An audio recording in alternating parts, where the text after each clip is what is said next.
Très bien. On est arrivé sur place lundi en fin de journée. On a repris les entraînements mardi après-midi. Mardi matin, on a fait de la vidéo sur l'analyse du match de l'Écosse. Puis on a repris les entraînements dans la foulée. Depuis, tout se passe très bien.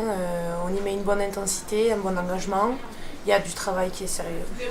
Et pour le moment, tout se déroule très bien pour le match de samedi. Il n'y a que le soleil qui manque. Exactement. Comment vous appréhendez ce match? Je pense que dans l'ensemble, on n'a pas trop d'appréhension.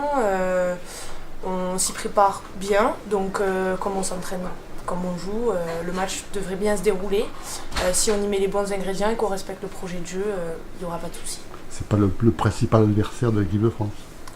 Ça reste quand même un gros adversaire. Il faut toujours se méfier. On ne part pas en ayant gagné ou quoi que ce soit. On va jouer le match comme n'importe quel match. On n'a pas le choix, il faut enchaîner les trois victoires sur les 3 derniers matchs avec la manière. Donc bonifier si possible, ça serait le mieux. C'est possible? Oui, tout est possible.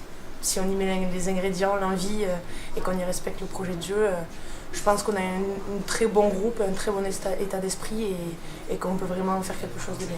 Quel est le principal adversaire? Le plus gros match, ça sera l'Angleterre. C'est à Grenoble, donc on sera chez nous, donc on a quand même un avantage. On aura forcément une pression de plus, mais ça sera de la bonne pression parce qu'on aura notre public avec nous.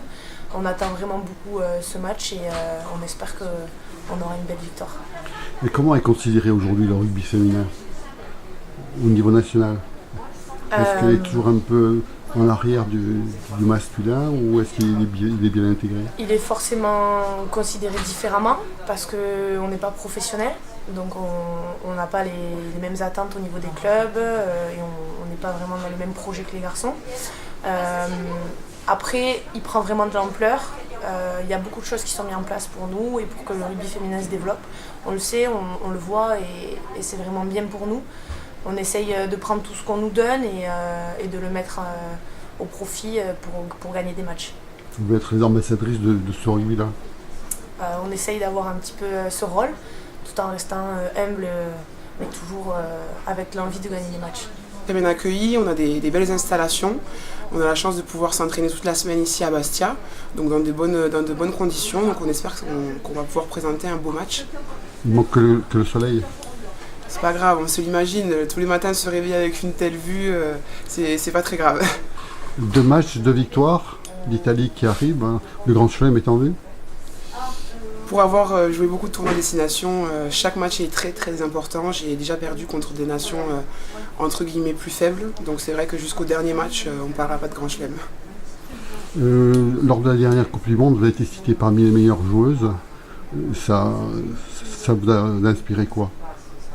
Je pense que l'équipe de France a fait vraiment une belle prestation à la Coupe du Monde. C'est dommage qu'on loupe cette marche pour la finale, parce qu'après une finale, tout peut se passer. On a fait une belle prestation en demi, il ne manquait pas grand-chose. Je pense que l'équipe de France est en plein développement, on propose un beau jeu. Et du coup, c'est une récompense pour toute l'équipe, le staff et la fédération. Et sur le plan personnel? Sur le plan personnel, c'est bien parce que voilà, on travaille en club, on est suivi, les entraîneurs font du bon boulot, donc c'est toujours gratifiant de se dire qu'après on est reconnu au niveau mondial. Des licenciées féminines aussi à la fédération, donc c'est pour ça et il faut que pour ça qu'on gagne et qu'on fasse rêver les gens. Donc j'espère qu'il y aura beaucoup de Corses féminines qui s'inscriront en plus dans les écoles de rugby et dans les clubs.